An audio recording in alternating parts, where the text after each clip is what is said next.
ఇప్పుడు కమలానికి గడ్డుకాలం నడుస్తుంది. ఏ మితుడికి కోపం వచ్చినా బలయ్యేది మాత్రం బీజేపీని. అందుకే ఆచితూచి అడుగులు వేస్తున్నారు. ఇక ఏపీలో ఎన్నికలకు ముందు మాటల తూటాలు పేల్చిన బీజేపీ నేతలు కూటమి సర్కార్ రాగానే సైలెంట్ అయ్యారు. గతంలో ఫైర్ బ్రాండ్లుగా ఉన్నవారు ఇప్పుడు ఏమయ్యారు? మునుపటిలా ఎందుకు మాట్లాడడం లేదు? హైకమాండ్ వారిని కంట్రోల్ చేసిందా?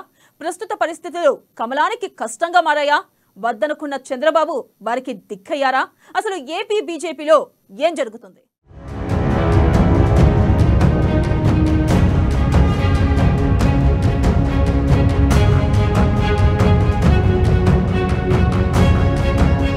గతంలో ఏపీలో మాటల తూటాలు పేల్చిన బీజేపీ నేతలు కమలంలోని ఫైర్ బ్రాండ్లు ఇప్పుడు ఏమయ్యారు?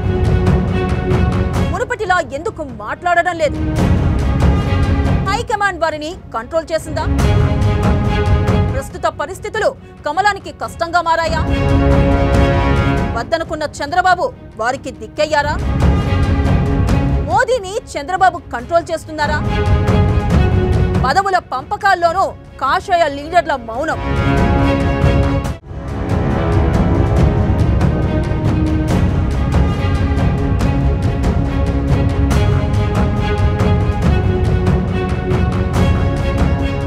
సార్వత్రిక ఎన్నికలకు ముందు ఏపీలో బీజేపీ నేతల హడావిడి మామూలుగా ఉండేది కాదు.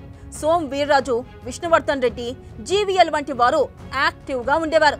అయితే ఇందులో ప్రస్తుతం ఓన్లీ జీవీఎల్ మాత్రమే కాస్త మాట్లాడుతున్నారు. మిగతా నేతలు మాత్రం చూద్దామన్నా కనిపించడం లేదు.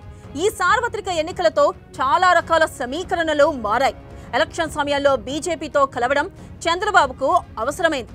కానీ చంద్రబాబుతో కలవడం బీజేపీకి అవసరం లేదు. ఎన్నికల ఫలితాల తర్వాత సీన్ మారింది. ఊహించని విధంగా సైకిల్ దూకుడు చూపించింది. దీంతో బీజేపీ నేతల్లో ఒక రకమైన చేంజ్ కనిపించింది. చంద్రబాబును పొగడడం కంటే వ్యతిరేకించడానికి వీలు లేని పరిస్థితి ఏర్పడింది. అటు కేంద్ర పెద్దలు సైతం చంద్రబాబు విషయంలో కాస్త వెనక్కి తగ్గినట్లు కనిపిస్తుంది.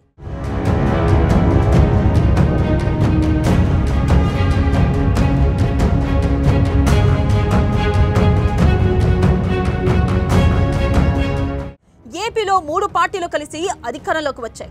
ప్రభుత్వాన్ని నడుపుతున్నాయి. మరో 10 సంవత్సరాల పాటు ఉమ్మడిగానే ముందుకు సాగాలనే బాబు నిర్ణయానికి మిగతా 2 పార్టీలు ఓకే చెప్పాయి.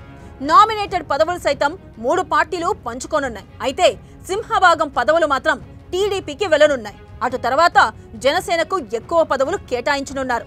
బీజేపీ మాత్రం ఆ 2 పార్టీలు ఇచ్చుకున్న పదవులు తీసుకోవాల్సిన పరిస్థితి ఏర్పడింది. కేంద్రంలో ప్రయోజనాల దృష్ట్యా బీజేపీ రాజీ పడాల్సిన పరిస్థితి కనిపిస్తోంది.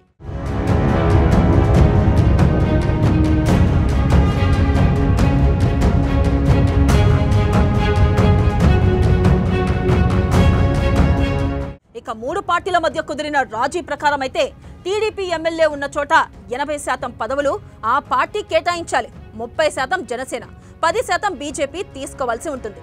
జనసేన ఎమ్మెల్యే ఉన్న చోట ఆ పార్టీకి 60%, టీడీపీకి 30%, బీజేపీకి 10% పదవులు కేటాయించాలి. కానీ బీజేపీ ఎమ్మెల్యేగా ఉన్న చోట మాత్రం ఆ పార్టీకి 50% మాత్రమే పదవులు కేటాయించాలి.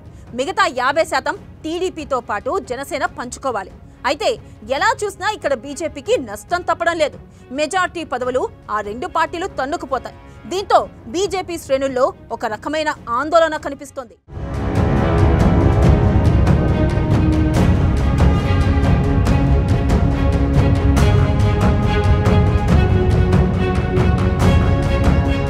బీజేపీది ఎన్నికల ముందు ఒక పరిస్థితి, ఎన్నికలయ్యాక మరో పరిస్థితి. 10 అసెంబ్లీ సీట్లకు పోటీ చేసిన బీజేపీ 8 చోట్ల విజయం సాధించింది. 6 పార్లమెంట్ స్థానాల్లో పోటీ చేసి 3 గెలిచింది. అంటే ఆ పార్టీ 16 మంది నాయకులకు అవకాశం ఇచ్చింది. అందులో 5 ఓడిపోయారు. ఓడిపోయిన నేతలకు తప్పనిసరిగా నామినేటెడ్ పదవులు ఇవ్వాలి. వారితో పాటు రాష్ట్రంలో 50 మంది వరకు యాక్టివ్ నాయకులు ఉన్నారు. వారికి సైతం పదవులు ఇవ్వాల్సి ఉంది. ఇటువంటి తరుణంలో కేంద్ర పరిస్థితుల దృష్ట్యా టీడీపీ అవసరం మేరకు బీజేపీ నేతలు సైలెంట్ అవుతున్నారు.